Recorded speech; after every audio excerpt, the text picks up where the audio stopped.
Assalamualaikum warahmatullahi wabarakatuh. Alhamdulillah, para pemirsa, para pengikut, para pecinta channel YouTube MZT Malang Raya dimanapun Anda berada, kita melanjutkan kajian kita tentang hukum-hukum seputar talak, hukum-hukum seputar perceraian.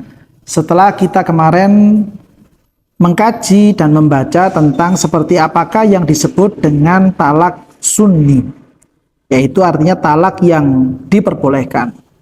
Sehingga kata-kata sunni atau keterangan dalam kitab Fathul Qorib yang menyatakan sunnah itu hanya sebatas istilah saja. Seperti pada kesempatan kali ini, pembahasan yang akan kita baca, pembahasan yang akan kita kaji adalah tentang talak yang bid'ai atau talak yang bid'ah. Bukan berarti karena ini dikatakan bid'ah berarti itu adalah talak yang dolalah, finnar, sehingga nanti pelakunya akan terancam masuk neraka selama-lamanya dalam neraka hanya gara-gara ini dikatakan sebagai bid'ah. Wa kullu bid'atin dolalah wa kullu dolalatin finnar. Bukan maksudnya seperti itu. Tapi maksudnya ini adalah hanya sebatas istilah. Para ulama mengistilahkan talak yang akan kita baca ini, talak yang akan kita kaji ini dengan istilah talak yang bid'ai. Seperti apakah keterangan para ulama, seperti apakah penjelasan beliau-beliau semuanya di dalam menerangkan apa yang dimaksud dengan talak bid'ai. Dalam hal ini Syekh Al-Qadhi Abu Syuja' Al-Asfahani dan Syekh Muhammad bin Qasim Al-Ghazi, beliau memberikan keterangan dalam Fathul Qoribnya, wal bid'atu an yuqi az-zawju at-talaqa fil haidi au fi tuhrin jama'aha fihi.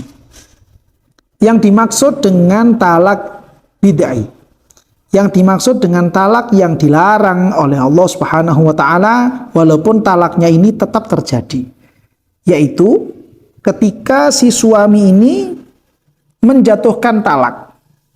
Si suami itu melontarkan kata-kata talak.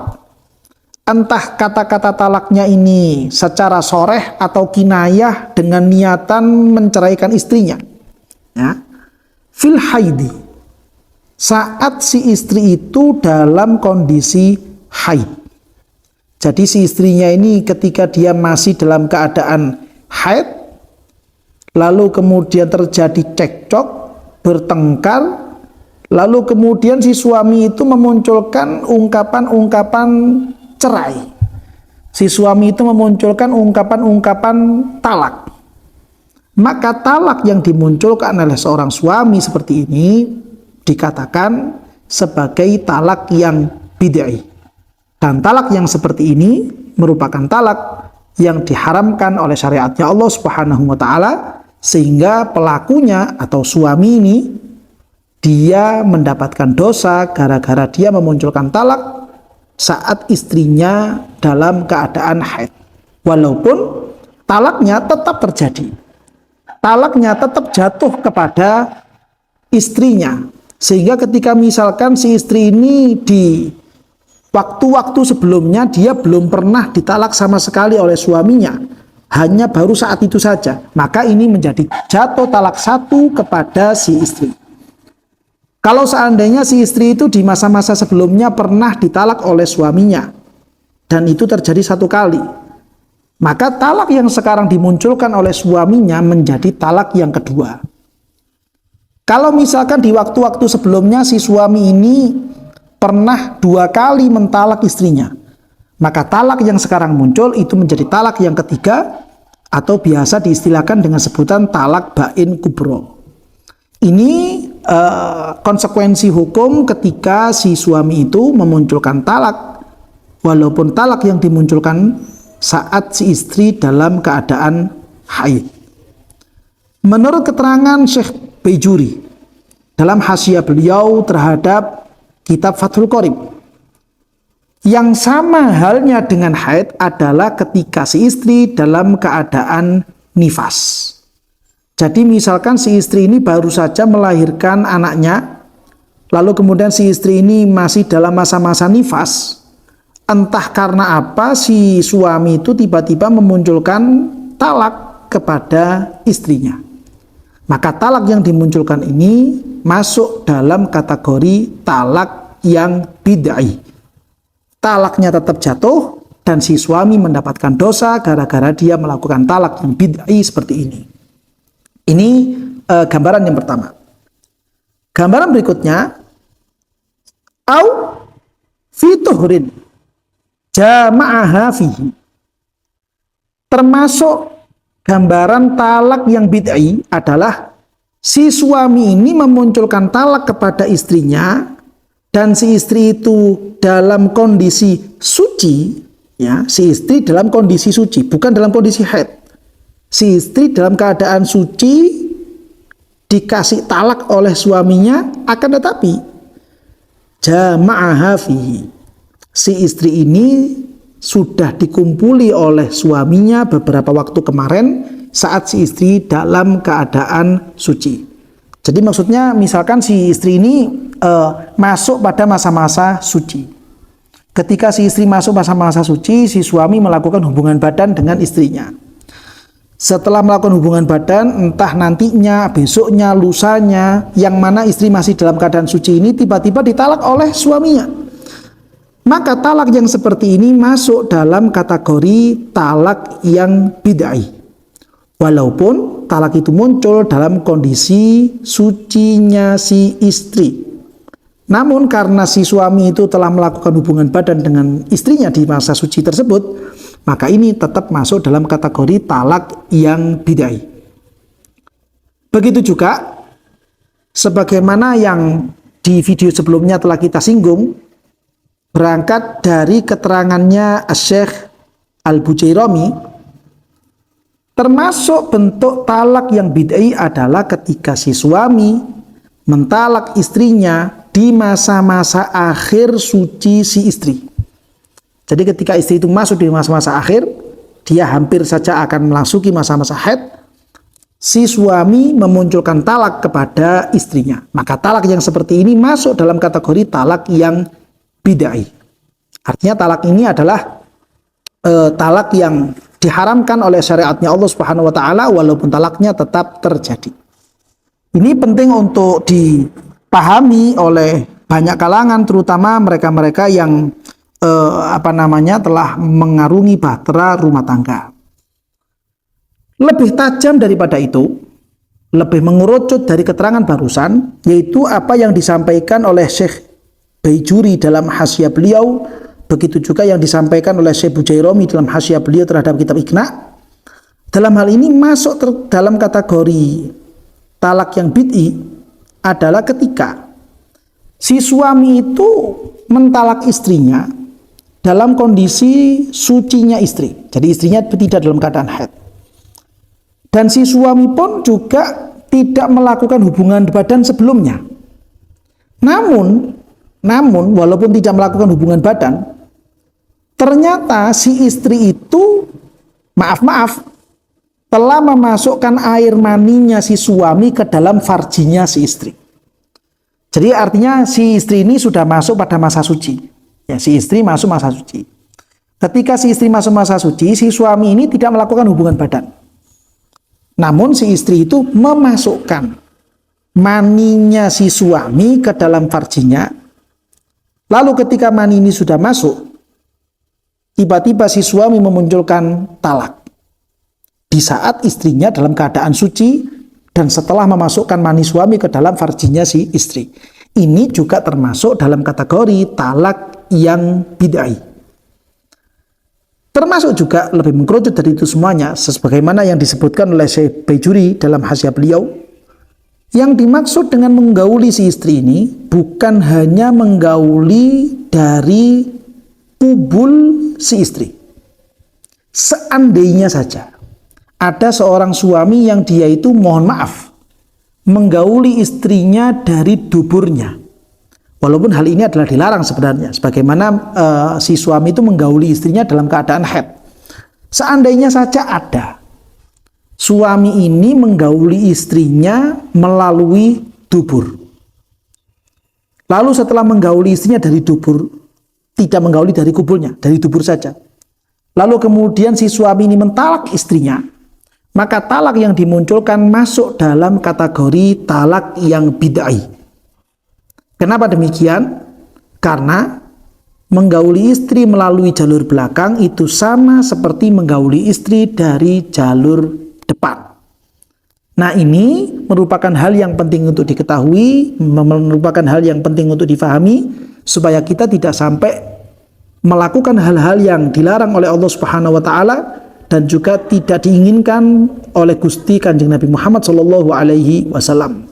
Seberapapun tindakan-tindakan dalam rumah tangga, kita terus berupaya bagaimana caranya hal-hal yang muncul dalam rumah tangga kita kepada istri, istri kepada kita, atau kita kepada anak, dan anak kepada kita, itu merupakan tindakan-tindakan yang diridhoi oleh Allah Ta'ala dan juga bisa menyenangkan hati baginda Nabi besar Muhammad Sallallahu Alaihi Wasallam. Lebih mengkerucut dari permasalahan-permasalahan yang tadi telah kita bahas, ada sebuah permasalahan yang penting untuk kita ketahui, sebagaimana hal ini disinggung ya oleh Syekh Al-Khatib Asy-Syarbini dalam kitab Iqna beliau. Ya, dalam kitab Iqna beliau itu beliau memberikan keterangan, ya, seandainya saja lau nakaha hamilan min zina summa dakhala biha summa tallaqaha nudhira. Seandainya saja ada seorang laki-laki yang dia itu menikah dengan seorang perempuan, namun perempuan ini dalam kondisi hamil, tapi hamilnya dia itu min zina, naudzubillah min dzalik. Hamilnya si perempuan ini dari hasil hubungan badan di luar pernikahan, artinya dari hasil zina. Ada perempuan yang dia itu sudah hamil dari zina, lalu kemudian perempuan ini nikah dengan seorang laki-laki. Summa dakhala biha. Kemudian suami yang menikah tadi itu, laki-laki yang menikah dengan perempuan hamil ini, karena dia merasa ini adalah istrinya, walaupun dia dalam keadaan hamil, ya, melakukan hubungan badan dengan perempuan ini. Ya.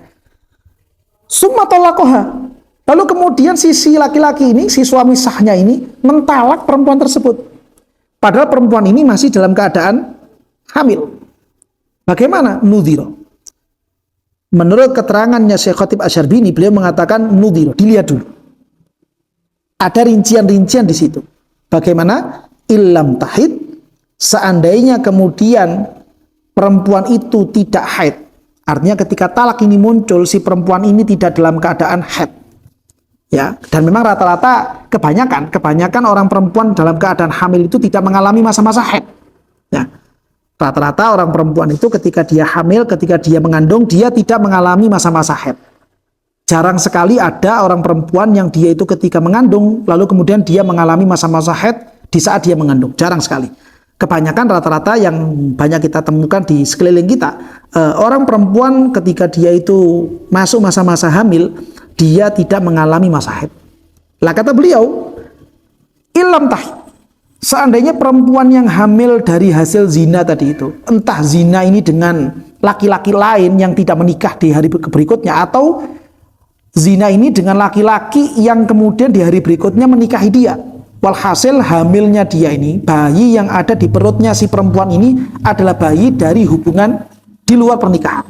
Ya, ketika ditalak tidak haid, ya, fabid'iyun, maka talak yang dijatuhkan ini merupakan talak yang bid'ah, bukan talak yang sunni. Walaupun si perempuan tersebut dalam keadaan tidak haid, dia tidak dalam keadaan datang bulan, tetap talaknya ini masuk dalam kategori talak yang bid'ah.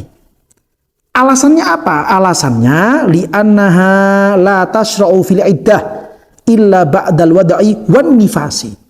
Karena si perempuan ini ketika mendapatkan talak dari suami sahnya, si perempuan ini tidak langsung masuk pada masa iddah.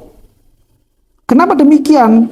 Karena dia masih dalam keadaan hamil, lalu setelah hamil si perempuan ini masih akan mengalami masa nifas. Sehingga penghitungan iddahnya perempuan tersebut baru akan dimulai setelah habisnya nifas. Ketika nifasnya sudah selesai, atau misalkan setelah nifas ini haid dan haidnya selesai, dia masuk pada masa suci setelah melahirkan, tapi dia baru dihitung 1 quru, baru dihitung 1 kali masa suci.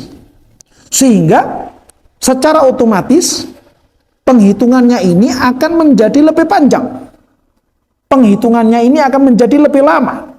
Masa iddah yang dinanti-nantikan oleh perempuan ini bisa habis, itu masih menunggu waktu yang sangat lama sekali, dan penghitungan suci pertama itu baru akan terjadi setelah habisnya masa nifas, setelah dia melahirkan.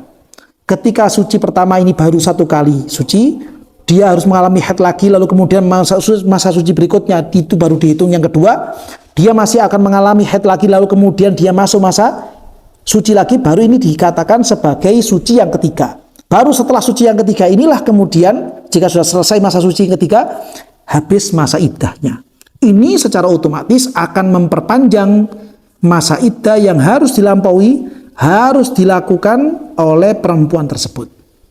Nah, ini kemudian penting untuk diperhatikan karena banyak kalangan dari orang-orang di sekeliling kita yang punya anggapan bahwa ketika hamil ini adalah dari hasil zina, lalu kemudian menikah dengan laki-laki yang menzinai atau laki-laki lain yang tidak menzinai, lalu kemudian muncul kata-kata talak dari suami sahnya ini, masih ada beberapa orang yang memiliki anggapan bahwa masa iddahnya itu habis ketika hamilnya sudah selesai, artinya si perempuan ini telah melahirkan.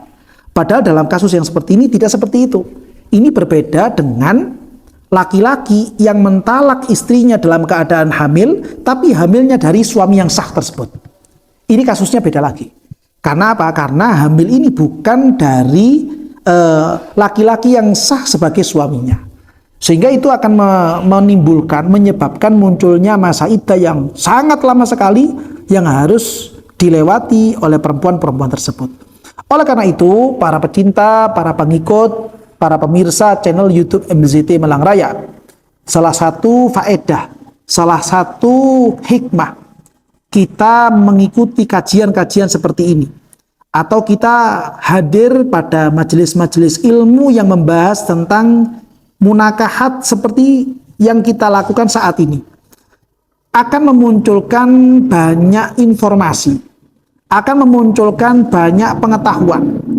Yang mana pengetahuan-pengetahuan ini ternyata berbalik dengan apa yang kita pahami selama ini, yang selama ini kita anggap itu sebagai satu kebenaran, padahal setelah kita mengkajinya, itu merupakan satu hal yang tidak benar. Oleh karena itu, Islam dan juga Gusti Kanjeng Nabi Muhammad SAW mewajibkan, mengharuskan kita semuanya untuk mempelajari ilmu-ilmu Allah Subhanahu wa Ta'ala. Mewajibkan kita semuanya untuk mempelajari ilmu-ilmunya Gusti Kanjeng Nabi Muhammad SAW, terutama dengan tindakan-tindakan yang akan kita lakukan, tindakan-tindakan yang akan terjadi di depan kita, maka kita hukumnya fardu ain, hukumnya adalah wajib ain untuk kita pelajari ilmu-ilmu tersebut. Jika tidak, maka kita akan mendapatkan dosa dari Allah Subhanahu wa Ta'ala, sebagaimana kita memahami meninggalkan salah satu dari sholat fardu itu adalah dosa, maka meninggalkan ta'allum, meninggalkan belajar dari ilmu-ilmu yang wajib, itu juga akan menimbulkan dosa yang akan kita pertanggungjawabkan di hadapan Allah Subhanahu wa Ta'ala nanti di alam akhirat. Oleh karena itu, penting bagi kita semuanya untuk senantiasa memompa dan memupuk semangat-semangat kita. Bukti dari kita menjadi orang-orang yang memang betul-betul cinta kepada Rasulullah SAW. Bukti dari kita memang betul-betul cinta kepada agama Islam. Bukti dari kita memang betul-betul cinta kepada Allah Subhanahu wa Ta'ala. Maka pasti kita akan berupaya melakukan tindakan-tindakan yang mengundang ridhonya Allah Subhanahu wa Ta'ala. Dan tindakan-tindakan yang mengundang ridhonya Allah adalah ketika tindakan-tindakan kita, ucapan-ucapan kita, pikiran-pikiran kita sesuai dengan apa yang dimau, apa yang diinginkan oleh Allah Subhanahu wa taala, yaitu menjalankan perintah-perintahnya sesuai dengan apa yang diinginkan oleh Allah, yaitu menjalankan syarat-syaratnya dan rukun-rukunnya. Para ulama telah sepakat, seandainya saja kita melakukan suatu tindakan ibadah atau mungkin akad-akad tertentu, yang mana kita melakukannya ini dengan dalih, dengan motivasi kita melakukan aturan-aturan Allah. Namun ternyata apa yang kita lakukan, ibadah yang kita jalankan atau akad yang kita lakukan ternyata tidak sesuai dengan syariatnya Allah Subhanahu wa taala, maka hal itu tidak akan diterima oleh Allah. Wa niyatun wal qawlu tsummal amalu bi ghairi wafqi sunnatin la tuqbalu. Suatu keinginan, ucapan atau tindakan yang ternyata secara real faktanya, ya, nafsul amr istilahnya itu, ternyata tidak sesuai dengan syariatnya Allah Subhanahu wa taala, maka itu la tuqbalu. Allah tidak akan menerimanya. Tidak akan diakui oleh Allah Subhanahu wa taala walaupun kita memiliki anggapan telah melakukan ibadah-ibadah tersebut, kita telah melakukan akad-akad tersebut sebagaimana yang diperintahkan oleh Allah taala. Sehingga kita penting untuk mengetahui bagaimana caranya ibadah kita bisa menjadi sah, dan bagaimana caranya akad-akad yang kita lakukan juga bisa menjadi sah sesuai dengan aturan-aturan Allah Subhanahu wa taala.